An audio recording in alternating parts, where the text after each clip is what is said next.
Hey guys, my name's Troy Hoffman. I'm the founder of Selflove and the founder of Balancegenics and an executive mentor.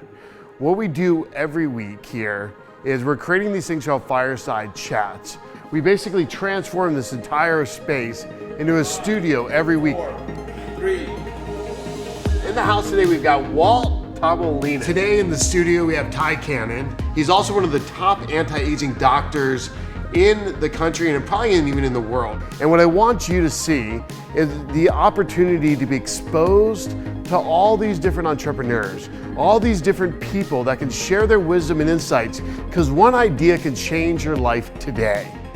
They want to be part of the outcome, but they don't necessarily want to be part of the process because it's scary. And if they hear you say collision and they're afraid of conflict, I got to go to the restroom. Yeah. I'm out of here. I'm out of here. Yes, they've done that. I realized there's over 27 different hormones and hormone metabolites that exert a tremendous effect on your body, your mind, your performance, and whether you live or die. You can actually apply something to that. Oh, absolutely.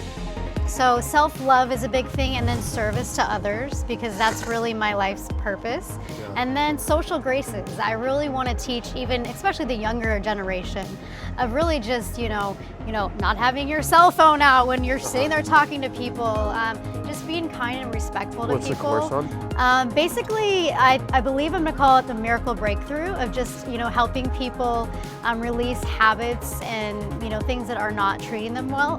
You're not serving them well.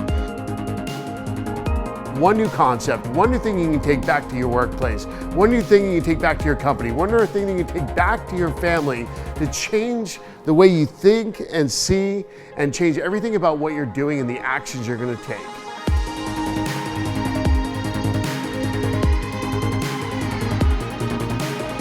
All right, folks, welcome back to the Fireside Chats. Today, we've got my good friend now, Jen, who we've met on a radio show, of all places, yes, right? Yes, we did, yeah. With our friends Ronald Cummings, and he randomly put us on the same show. Yeah. And that's where we became friends. And then we had a long conversation one time, and we actually have in the background Eric Swanson shoots a video with us, and he's our another mutual friend here. So high five! Thank you for coming down. Thank you so much for having me. It's a beautiful day. You literally drove all the way down from LA. I did. Just hang out with us, and I'm super grateful because for those who are watching not from this area, LA and Huntington Beach are absolutely only like 30 miles away, but 3 hours in traffic away. It's like driving to another country almost. And actually my air broke in my car last month and I hadn't prioritized fixing it because it's been so nice. Oh. But this week it's getting fixed. It's getting hot. Yeah, it's getting hot. It was legitimately it was getting warm. In the 90s. It's so crazy. Yeah. So thank you, Jen, for showing up. So one of the things we were talking about is she's been hanging around the house and we've been trying to get this thing getting ready to film. We had to do some different filming issues already, so we've had a lot of time to talk today, actually, which is kind of nice. Yeah. And I was like, what is the thing that's having the most impact on people? And I think one of the things that makes her kind of famous, what she's doing right now is she's traveling, she's speaking all over the place, she's speaking at conferences, she's got our program called Jenerosity right now, and she's helping a lot of transform a lot of people's lives. She's traveled all over the world, like helping people with hearing and doing a lot of transformation there.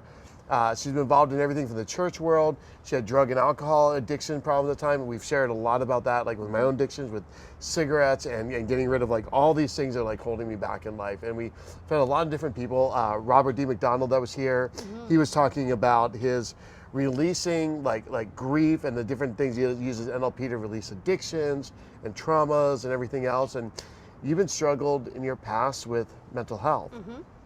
And that's kind of been part of your message. Yeah. And that's where people are getting a lot of like insights and revelations from how you've been able to manage it, what's happening in your life. And I'd love for you just to literally share your story, because like one thing about you that I know this, right, from the first time I met you, is there's something that's like a wellspring that's coming out of you right now, and you are a mouthpiece. Wherever that mouthpiece is going to go, you're able to talk, you're able to share, you're able to just boldly go. And I think that's really you. Like if I could think of it like 2 words that like really encapsulate you, it's like boldly go. From all the stuff you've done in the past, how you jumped into different things, and from relationships to work to Christianity to transformation work in your own life, you've boldly have gone into these places like I'm gonna go. I'm gonna make this happen. I'm gonna try this new world. I'm gonna experience it, and whatever that is, I'm gonna release this past self of me, this past image I had of myself, or who my identity was, and go into this next realm of who I possibly can be. That takes you forward to your destiny. You know, we keep discovering like that layers of discovery of like, where am I going? Who am I? What am I going to become? Like, what is this destiny that God or the universe has for me? And it's this uncovering process you've been going through, and it's been beautiful to watch it. Thank you. Like seriously, like, and what I love is you're so truthful and so honest, and we don't tolerate anything but that here. And it's so hard because like, you know, the whole world's going to see this. You're like, oh my God, how exposed am I going to be? Like, and like, you know what I mean? I always keep saying to the camera guys, I want the slim camera filter, but unfortunately this is what I got. Like, so I got to work with this look, right? And I want the Brad Pitt camera next time too, actually. That makes me look like Brad Pitt in Lens or whatever. But so I'd love for you to share your story. Okay. Start out from like where you were at that created like the drugs and alcohol problem. What happened in your early life? How you, like, just share, like, man, just from your heart, like, just let it rip. You know what I mean? Great. Because that's who you are, and you've been so open to share and like say, hey world, here's what I've done right.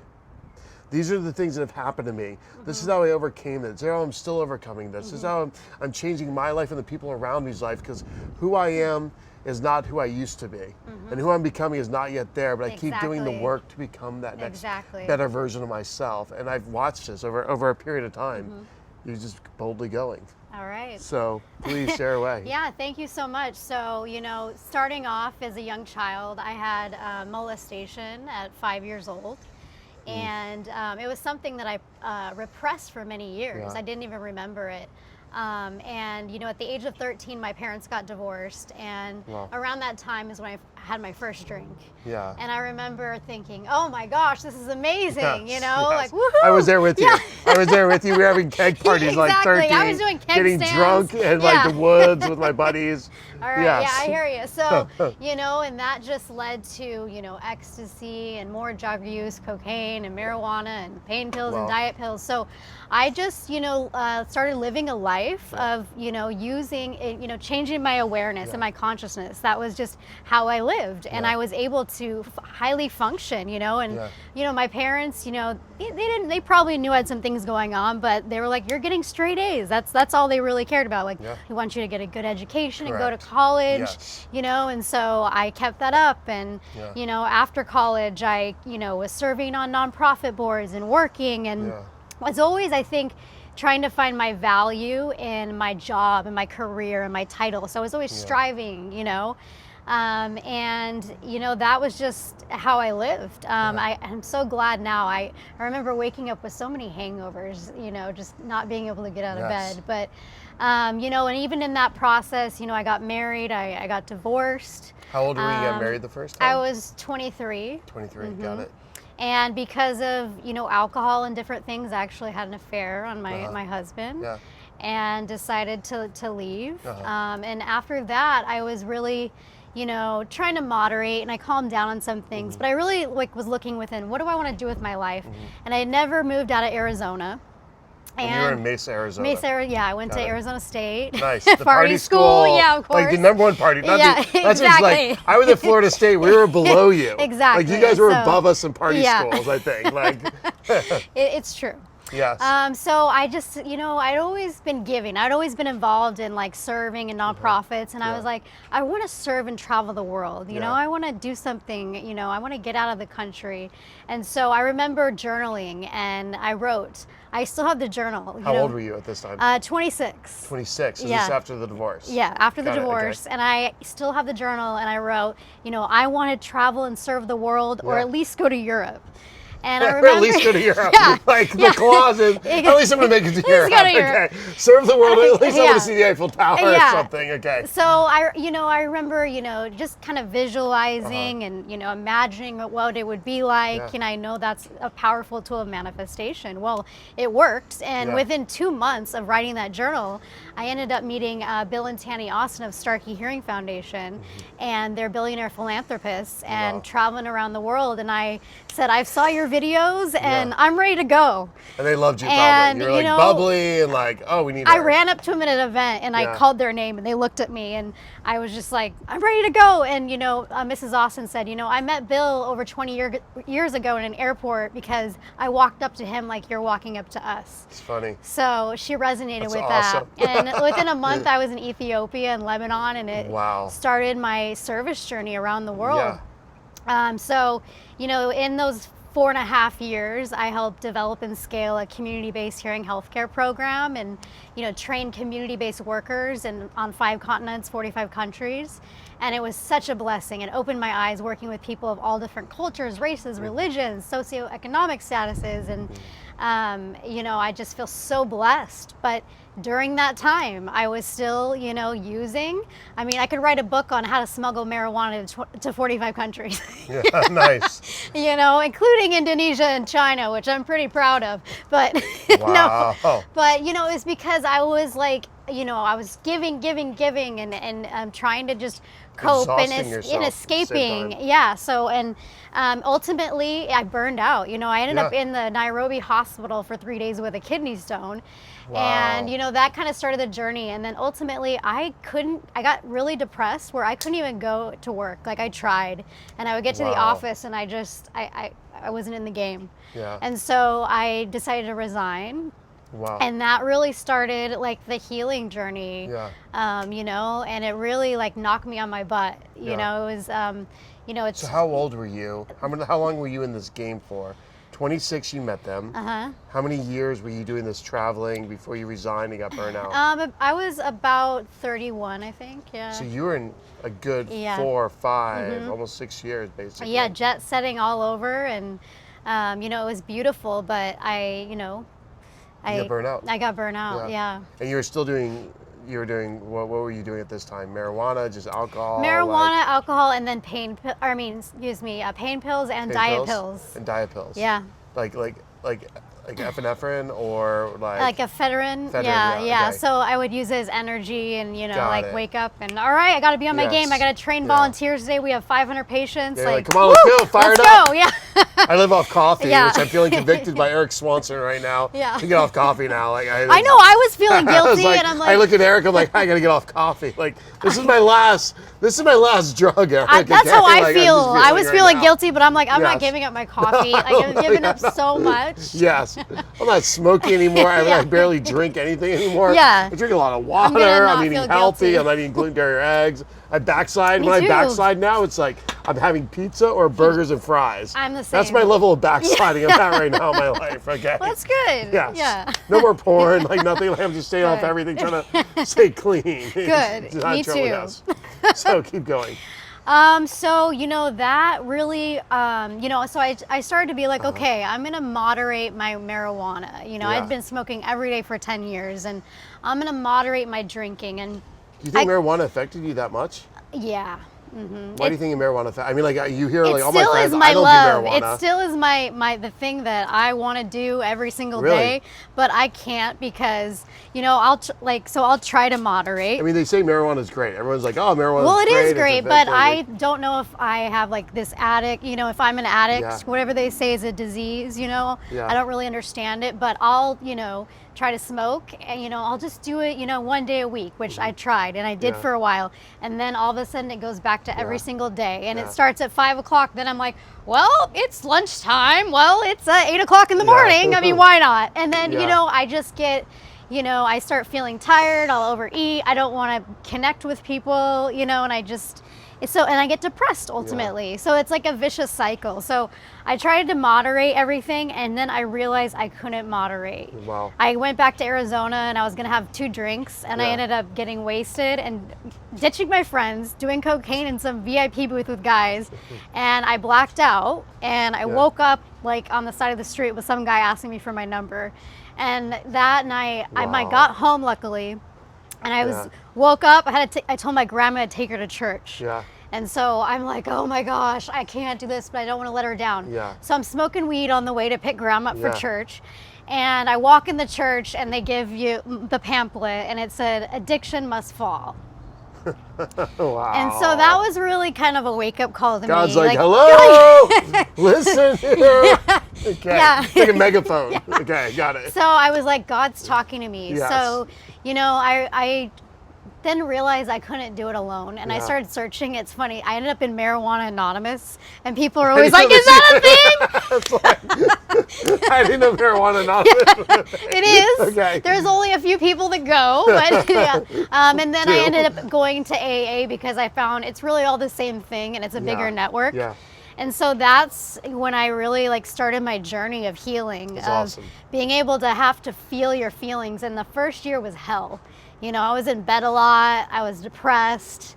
So you're 32? I'm 32 at the time. Okay.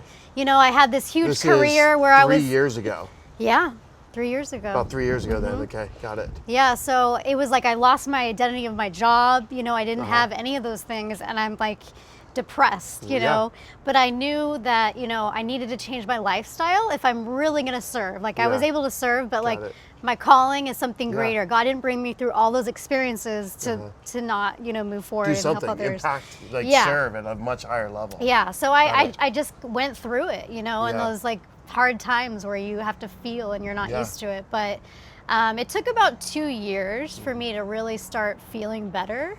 And I did it through yoga, hot yoga, meditation, learning to eat for my body, getting blood tests and figuring out, okay, dairy's not good for me. Food allergy testing. Yes. Your food intolerance testing. Yep. And you did hot yoga, change your diet. Yep. What else were you doing? Meditation. What meditation were you doing specifically?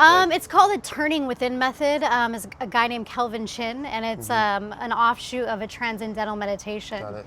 Yeah, so that's and been how a long blessing. are you doing? 5 minutes a day, 10 minutes, 15? I do about 10 specifically? minutes a day, or 2 sets, in the morning 10 minutes and at night 10 minutes. I'm always fascinated by exactly what is the exact recipe, the exact formula. If I had a video camera on you and I could be like, okay, I'm watching these behaviors. What are you thinking? What are you doing? I'm waking up in the morning at 6. I'm going to hot yoga from 6 to 7:30, or I wake up at 6 to 6:30 to 8, or whatever, hot yoga, an hour and a half, or 90 minutes, or 60 minutes. And I go home, then I make my veggie drink, and then from there I sit after to make my veggie drink, and I turn on my app, and I'm like, okay, I'm gonna breathe. Okay, practice breathing. Box breathing, whatever it is, I'm gonna do that for 10 minutes. I'm gonna go take a shower, and then after that, I'm gonna read a book, and then I'm gonna go to work, and then after when I get home from work, I'm gonna do that way. What are you doing from changing these depression behaviors? These drinking alcohol for 3 hours a night by yourself, or smoking weed and passing out and just watching Netflix. Yeah, I used to just smoke and then pass out, and now it's actually go to bed conscious. But I still struggle with anxiety and depression. It's got a lot better because I'm retraining my mind. What are you feeling when you're having this anxiety, when I wake up depression? in the morning, my mind is running. And it used to be I gotta do this and I gotta do that, and I don't have enough time, and this and that. It's all lack, and that is really hard, right? And so now when I wake up, the first thing I start doing is thank you God, gratitude. You're doing gratitude. Yeah, I'm doing gratitude because I'm gonna control my thoughts now. I'm not gonna let them control me. You're reprogramming. Reprogramming, and it's a process. It's a spiritual transformation process. It takes time, and that's what I just say to anybody: is it takes time. It's not, And then I know for me, I need to be out and about early and doing something productive, or I'm in my head. Just so thinking. That means I know my schedule. If I'm booked solid from the moment I wake up till the moment I go to bed, I'm productive. I can do this for weeks and months on end as long as everything's hyper scheduled. And I just keep functioning. As soon as I don't allow my schedule to be structured, and I'm I can just wake up whenever I want, and I'm well, I'm just gonna stay. Well, I can stay up. I have nothing booked in the calendar. I'm gonna sit and watch TV. Next thing I'm I'm gonna go grab some Reese's. I'm gonna eat one, then I'm gonna eat two. The next thing you know, 36 little Reese's later, I'm watching the TV show, and I'm 3 hours has gone by. I'm just oh, this is not good. I'm popping a can of Coke. I'm ooh. You know what I mean? Yeah. It's so quickly that I go from functioning so well and doing so many things so well to right off the side if it's not organized for me. So that's what I realized is, after I quit my job, I was I worked so hard. I'm going to take 6 months off, and I just deserve it. Yeah. And that was the worst decision, especially being new in sobriety. Yeah. Keep busy. I tell anyone, get a job, get a schedule. Routine is so important. And as an entrepreneur, it's hard, right? Correct. Because you don't have the same schedule every day. So that's what I'm really working on now is learning to manage my time and discipline and self-control. Because I always just did what I wanted, right? Yeah. And I realized that, you know, if I want to get to where I want to go or believe God's calling me, then you got to make big changes. You can't operate the way that you used to operate. So all this learning is really, do you think it's occurred in the last 3 years, the way you're articulating, or have you been just constantly learning and like piling stuff up, and now it's just really the last 3 years just like opened you up, like almost like the story of the bamboo tree that doesn't grow at all for like ever, and then also like 1 month it grows 30 feet or whatever, that story. Well, like, I've always been invested in personal and spiritual development since I was about 18, but I wasn't really putting it into place because, you know, I would do things and then I would use drugs and alcohol and it was always involved. So now I'm actually consciously in the game, you know, and going for things that I've wanted to do. And you've got all this going on the last 3 years. Yeah. So you quit, sobered up completely, right? Well, I did, but I'll be honest, I relapsed with marijuana. And I tried to burgers and fries. Okay. Like I relapse regularly. On almost a weekly basis, I'm relapsing with burgers and fries. Yeah. Like I get stressed at work, I get for burgers and fries and a Coke. Well, and the thing is you know, in AA or the community, it's so much like, oh, you have this much time and now it's all over. And the fact is, I'm not letting myself feel guilty. Like, all of that is not wasted. No, love all of yourself. And, you know, I tried to moderate, so I went on and off 3 times, and now I'm like, I'm done. So I'm not using right now. But I'll be honest, like it's a struggle. I'm always gonna have that desire for, you know, alcohol and drugs and doing this. But I realize that I'm a better person, and I'm present for people in my life when I'm not doing those selfish things. You're very present. Yeah. Like you can just see it. Like you're very present in this moment. Like, so if I'm really gonna truly serve, and I say like God use me as a vessel, then I have to be available to be used. So in this last 3 years, you've gone through all this. You're actually getting out there. Now I know with Swanson, you're traveling. You're doing all these things. You're speaking in all these places. You started Jenerosity. And like that's what you're doing full time? Well, I've got the side, I got the side hustle going on right now. What's the side hustle? I'm working up at Viacom, a mass media company in Hollywood. Nice. What are you doing there? I'm doing catering and events. That's awesome. Yeah. So you're doing that in the meantime while you're building Jenerosity? I am, you know, and I just realized that, you know, things take time. And, you know, I used to be striving and trying to do it all myself. And I've really changed where it's like surrender, where it's like I've put out to the universe what I want to do, and now each day I wake up and say, okay, God, like I'm available. What do you want me to do today? I want to be available to the person, you know, I'm in front of, you know, and just slowly, you know, being disciplined and slowly building and knowing that like this is a transitional period and that's okay. Persistent effort. That, you know, if you intentionalize usually and put action, usually it happens, you know, but things don't happen like that. So being okay, because I'm not a patient person. I want it right now. But I'm really learning to enjoy the journey every day, you know? Like, it probably wouldn't be worth it if I got it right this second. Maybe I wouldn't be ready. So what specifically about that right there, right? What are you enjoying about this journey? Like, even like the last 3, 4, or 5 days, like, what is it that you, like, showed up? You know what I mean? Like, yeah. That makes sense. Like, I'm, like, always curious, like, people are like, oh, I enjoy the journey. Well, well, just for instance, you know? Eric Swanson, I saw our friend who's a speaker. I saw that he was, you know, in town in the area. And so I reached out and I said, hey, you want to go rollerblading? Because I rollerblade, he doesn't. There's really nobody else I know that does. And I want to race him. Rollerblading. And Eric, I'm still going to beat you in that race. But so he's like, well, I'm going to have this dinner in Huntington. Why don't you come down?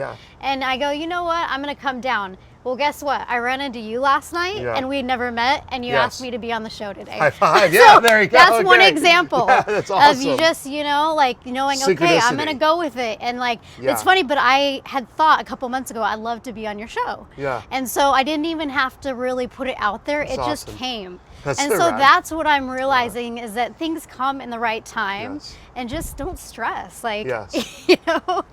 So that's where I'm at. That's awesome. So now this next stage, you have this vision in your head that you're like trying to manifest specifically that you've been seeing, right? You've got this very specific calling, this very specific purpose on your life, right?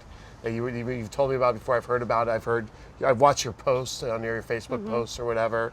what is this generosity thing? Like, if you could share with everybody, like, what is this vision you have that you're trying to get out to the world currently? Yeah, I mean, to me, generosity means, not only giving to others, but giving to yourself.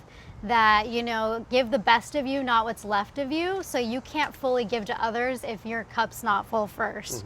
So really making sure you have the daily self-care, knowing when to say no, not giving everything, not every request that comes in, figuring out what you're good at and what you like to give and saying yes to that. And then saying no to some things, so the things I'm focused on for generosity is self-love, which I'm still working on. I'm very hard on myself. No, this is my big revelation. Like, I actually have notes in my phone about like self-love and why it's so important to like just love all of me and not have internal conflicts. Like, literally this week, I'm like, okay, where else in my life? I have like whole little notes on why self-love. Like, what does self-love actually produce? What are the results, and why is it so important that when we love all of ourselves, like, what are the results we get? Because I'm like, well, why am I don't like my body fat, or something. I'm like, well, I don't like that I'm not doing this right, or I haven't got the company to this level. I'm not a good enough leader here, and it's like, and I'm guilting and shaming and shilting myself like all over the place. You know what I mean? I think so many of us do that. So self-love is a big thing, and then service to others, because that's really my life's purpose. And then social graces. I really want to teach even, especially the younger generation, of really just, not having your cell phone out when you're sitting there talking to people, just being kind and respectful to people. And, so I'm developing a course right now. And so that's what I'm in the process of really doing. What's the course on? Basically, I believe I'm going to call it the miracle breakthrough of just, helping people release habits and, things that are not treating them well. You're not serving them well. But I'll be honest with you, like, I'm, asking, the divine to guide me. So I don't really know everything that's going to happen. I keep stepping in faith, and I wish I knew everything. And, I have the things that I visualize, but sometimes I realize that God has something even greater. I always want to know, like, well, you got Jeremiah 29:11. For I know the plans I have for you. Then you go over like the Proverbs. It's like, a man makes his plans in his heart, but the Lord orders his steps. And it's like, well, what if I don't know exactly my plans? It's like, there's still something there that I'm unlocking. I always want to know, like, what's the real key to like having this vision, and then, because I feel like you're constantly like discovering the next stage, and all of a sudden, like, so maybe like you complete level 5, and like then all of a sudden you're like in the castle level 5 phase, and you go in the next phase. Now we're in the islands. And you don't even know you're going to go to the islands sometimes in the universe, or God, or whatever you want to call it. Exactly. Drops you in this whole new world. You're like, oh my God, I didn't even expect this whole new world to come. And it just pops up out of nowhere. And as long as you're faithful with the little, God or the universe or whatever it is makes you faithful over much. I think that's like the only lesson I've learned, is just be faithful with like right this moment and what I've got to work on right now. Like, that's all I know. And all of a sudden, boom, next thing like opens up for me. Like, well, I guess this is my path. Like, exciting. Boom, you know what I mean? It's so crazy. Like I just don't know what I just don't know sometimes. And I think for me, learning to just accept anything that comes my way, like, this relationship doesn't work out. Okay, well, guess what? It's probably because there's something better for me. And like, just knowing that whatever happens, like, everything's for our greater good. Sometimes God or the universe needs to prune us. If we're not producing the fruit, like, it's going to be chopped off so like something can grow better. So learning to enjoy that process, and it's exciting not to know. If we knew everything that was going to happen, would it be that exciting? Well, I want to know though. I want to know. I'm like, why can't I just know? Like, you know what I mean? Like, I just want to know what's next. And then you're right, it wouldn't be. Like, I already know it. It's okay. I'm just going to sit here and smoke cigarettes and drink alcohol and then die. Because I already know. It's like, fine, I don't have to do it. Trust me, I mean. You know what I mean? It's kind of like, that makes sense. Interesting. So that's where you're at right now. Yes. So what is the message you're currently sharing with the world when you're speaking on stages that people are finding inspiring? Like, what is that specific message? It's just that we're all imperfect, and I like to talk about my struggles with mental health, because I still struggle with anxiety and addiction, and it's just like that. Everybody has their own struggles, and being vulnerable and open, helps connect to other people, and I think that's where, people are coming to me saying, that I'm inspiring, and the next step in my journey is really educating, because I always wanted to be a teacher growing up, and I realized when I was traveling around the world speaking and teaching community workers, like, I've turned into a teacher. Yeah. And now I'm in the process of really documenting, what I'm going through and the things that are working for me so I can teach others. Yeah. It's amazing. Yeah. So I just want to say thank you for coming on this show.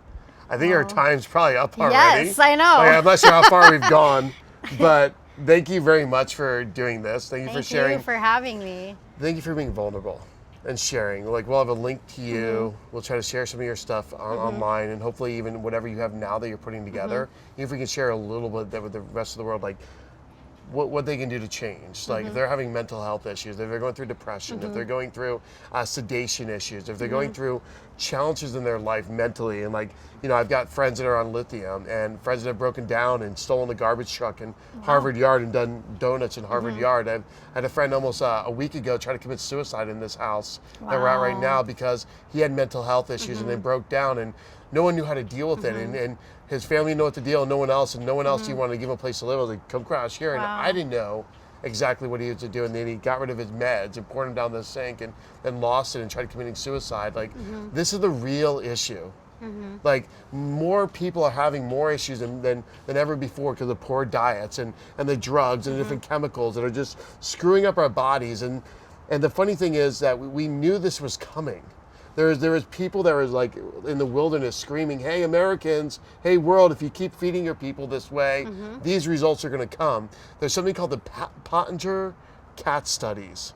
And if you get a chance, Google Pottinger cat studies, and you can see the effects of diet and nutrition on multiple generations, and how very quickly we're going to head off to the side of this generation to change the way we eat and what we're doing with the addictions, the chemical addictions, and the things that keep changing us. So generation after generation, we're just going down instead of going up. In some ways, and you see where the mental health issues are coming from, the problems, and people need to understand what it is, that it's a real problem, that people experience it, and what we can do for each other, and how we can be supportive, and just even holding space. I love that. And not judge, just be like, hey, it's okay. Like, I've got my own issues. Yes, they're stacked up all over the place, and all of us do. And that's why on this show, we're trying to get people to be real, raw, and relevant, and share what's going on inside of us, and share what's going on inside of you, and delivering this to the outside world, so they'll be open. They'll share about things they may be hiding it. My family members have hidden alcoholism for years, and it tore sisters apart. I've seen like addictions that people didn't want to talk about, and it'd be like, okay, I got an addiction. Like, let's work on this. The first step is like just work on this. Like, open so many people want to hide so much, and it's like, man, it doesn't help hiding. Pain shared is pain divided. And it's just wonderful because we can't carry this burden alone in life. And it's like, life is crappy, life is shitty sometimes, but it's also amazingly beautiful. Like today, the sun's out, the boats are behind us. Like, we've got all these amazing people in the studio today that are just hanging out, sharing what they're doing to become better, to grow, to not let this world crush them and crumble them, where they have to go experience the pain and they go into the pits, they go into the depression, they go into the sedation. Instead of that, they're using the pain to take them toward their destiny and find their purpose. And not the pain, but the purpose they're going toward. And I'm so grateful that people like you are willing to open up and say, hey, here's what I've gone through. Here's what I've experienced in my life. If you're experiencing this, here's some of the path I walk down. Please call me anytime. And honestly, folks, if you want to reach out to her at any time, like we'll have her number below. We'll have her contact, her email. We'll have all her information. Reach out, because I know who she is. Her heart bleeds to serve and help other people. So thank you. Thank you very so much, Troy. I'm so grateful you took the time out of your day to Thank get all you. dressed up and come all the way down from way up there to way in down the here. heat. And folks, yes, thank you for watching the Fireside Chats. Please follow us everywhere and keep watching these episodes, and tell her any encouraging words, and just keep sharing your stories too, folks. Thank you for watching. Have fun.